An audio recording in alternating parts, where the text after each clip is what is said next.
আপনি জিজ্ঞেস করুন যাদের সুগার হয়েছে, ভাই বিনা চিনির চা ভালো লাগে? বলবে দারুণ লাগে। আর আমি বলছি ছাগলে মুখ দেবে না। তুমি 20,000 30,000 রোজগার করছো, বলছে আমার বরকত হচ্ছে না। 1 নম্বর লটারি কাটছে, 2 নম্বর বউকে রাস্তায় পাঠিয়ে দিয়েছে, বন্ধন লোন কর আর গ্রুপ লোন করে খা। আচ্ছা আপনি বলুন তো, সব থেকে আমাদের সমাজে আপনারা বলবেন কম বেতন কার? কথা বলে না? মৌলবীদের, ইমামদের। সব থেকে ভালো খাবারটা কার? কথা বলেন। মৌলবীদের। আমাদের দস্তরখান সব থেকে ভালো, বেতন আমাদের কম। যারা মনে করছেন টাকা থাকলে খেতে পাওয়া যায়, তাদের ভুল হয়েছে। আপনার বুঝার ভুল হয়েছে। টাকা থাকলে ভালো মন্দ খাওয়া যায় না, আল্লাহর রুজি মাপলে তবে খেতে পাওয়া যায়।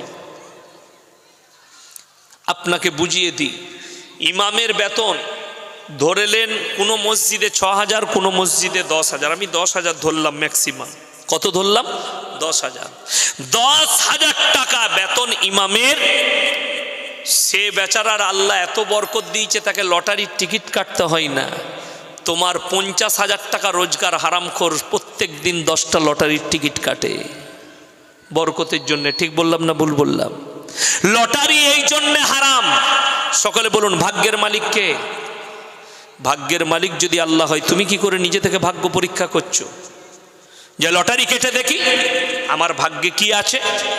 তোমার ভাগ্যে তুমি কি করে জানবে, আর লটারিওয়ালা কি জানবে? লটারির টিকিট এই জন্য হারাম, ভাগ্য পরীক্ষা করা হয়। শুধু তাই নয়, এর বিস্তারিত ব্যাখ্যা বিশ্লেষণ আছে। আমি আপনাদেরকে বলে যাই যে আমার ভাই একটা মৌলবীর 6,000 বেতনে তার সংসার চলে যাচ্ছে। তাকে লটারি কাটতে হয় না, তাকে সুদ খেতে হয় না, তাকে হারাম পথে যেতে হয় না, তাকে মিথ্যা কথা বলতে হয় না। আর বড় কষ্টের বিষয়, তুমি 20,000 30,000 রোজগার করছো, বলছে আমার বরকত হচ্ছে না। 1 নম্বর লটারি কাটছে, 2 নম্বর বউকে রাস্তায় পাঠিয়ে দিয়েছে, বন্ধন লোন কর আর গ্রুপ লোন করে খা। এটাই কষ্টের। তুমি তোমার বউকে রাস্তায় ঠেলে দিলে কেন? খাবারের লেগে। মায়েরা শুনেলেন, যে মায়েরা অল্প পয়সায় স্বামীর ইনকামে সন্তুষ্টি প্রকাশ করে না, সেই মেয়ে যদি তাহাজ্জুদ পড়ে তারপরও মুমিন নয়। কাগজ থাকে তা নোট করুন। সেই মেয়ে তাহাজ্জুদের নামাজ পড়লেও সে মা মুমিন নয়, মুমিনা হতে পারবে না। যারা অল্প পয়সায় সন্তুষ্টি প্রকাশ করে না। যদি বলেন হাদিস শুনান, আমার নবী বিশ্ব নবী বললেন, যারা আল্লাহর রাস্তায় দিনের পথে থাকবে, আল্লাহ তাদেরকে মৃত্যুকাল পর্যন্ত ইজ্জতের রুজি দেবেন। জোরে বলুন সুবহানাল্লাহ। এটা আল্লাহর নবীর হাদিস। আল্লাহর রাস্তায় থাকো দিনের পথে। ইমামরা তাকবীরে উলার সঙ্গে 30 দিন নামাজ পড়াচ্ছে, আর তুমি হারাম করে 1 ওয়াক্তের নামাজ পড়ো না, বরকত পাবে কি করে? বরকত এমনি পেয়ে যাবেন। কষ্টের বিষয় তো আমাদের এটাই। আপনি বরকত খুঁজছেন কোথায়? আমাকে দাওয়াত করেছেন, হুজুর দোয়া করে দিয়ে যান আমার গ্রামের লোকের, মধুবনার লোকের যেন সবারই বাড়িতে বরকত হয়। অথচ তুমি নামাজ পড়বে না, অথচ তুমি রোজা রাখবে না, অথচ তুমি হালাল কামাই করবে না। কি করে বরকত পাবেন? কষ্টের বিষয় তো আমাদের এটাই, যে আপনি হালাল চিনতে পারলেন না, হারাম চিনতে পারলেন না।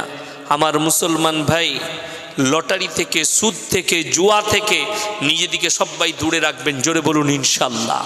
হালাল কামাই করুন, আল্লাহ যে রিজক দান করেছে সেখান থেকে খরচ করুন। কোরআনে আছে হযরতে মারিয়াম, ওয়াজকুর ফিল কিতাবি মারিয়াম ইদিন তাবাদাত মিন আহলিহা মাকানান শারকিয়্যা। সে যখন নিজেকে পূর্ব দিকে এক স্থানে পর্দা করে নিল, আল্লাহ তাআলা কোরআনে বললেন, শোনো, জান্নাত থেকে মারিয়ামের কাছে খাবার আসতে লেগেছে। জোরে বলুন সুবহানাল্লাহ। জান্নাত থেকে হযরতে জাকারিয়া জিজ্ঞেস করছেন, ক্বালা ইয়া মারিয়ামু আন্না লাকি হাদা। ওগো মরিয়ম, তোমার কাছে এই আশ্চর্য খাবার দাবার কোথা থেকে আসছে? মরিয়ম উত্তর দিলেন, ক্বালাত হুয়া মিন ইনদিল্লাহ ইন্নাল্লাহা ইয়ারযুকু মান ইয়াশাউ বিগাইরি হিসাব।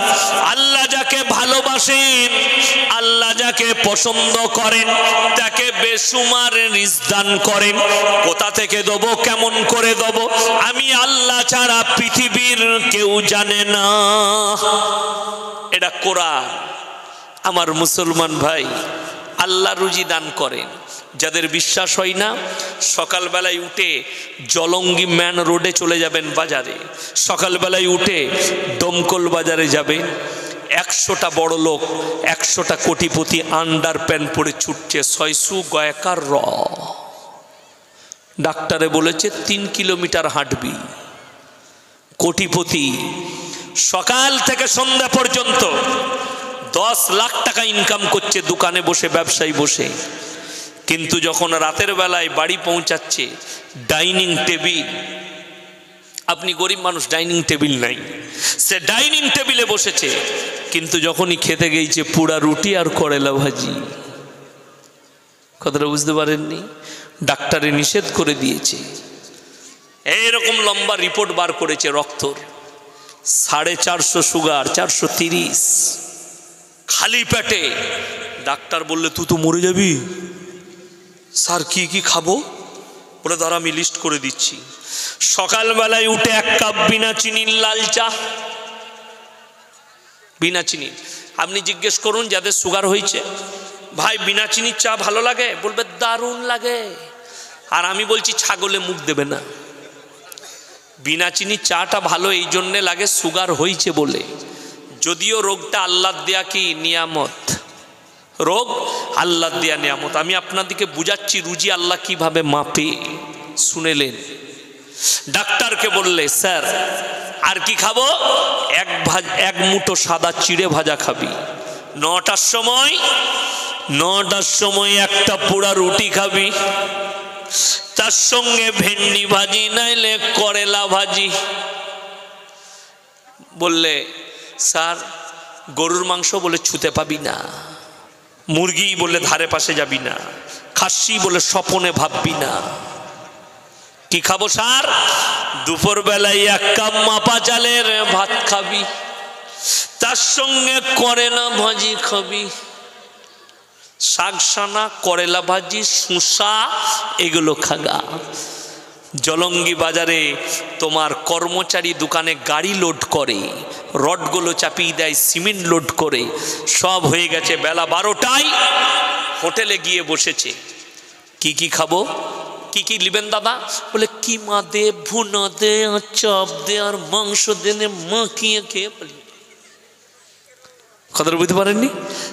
রুজির মালিক আল্লাহ। আল্লাহর কসম করে বলছি, যাদের কাছে আল্লাহ পয়সা দিয়েছে, যাদের কাছে দেয়নি, যারা মনে করছেন হুজুর আমরা রোজ আনি রোজ খাই, মুমিন হয়ে যাও। আল্লাহর কসম করে বলছি, নবীজির হাদিস শুনে লাও, চোখ দিয়ে পানি পড়বে। আমার নবী, বিশ্ব নবী বললেন, একজন মালদার মুমিনের থেকে একজন গরিব মানুষ ও মুমিন ব্যক্তি 500 বছর আগে জান্নাতে যাবে। জোরে বলুন সুবহানাল্লাহ।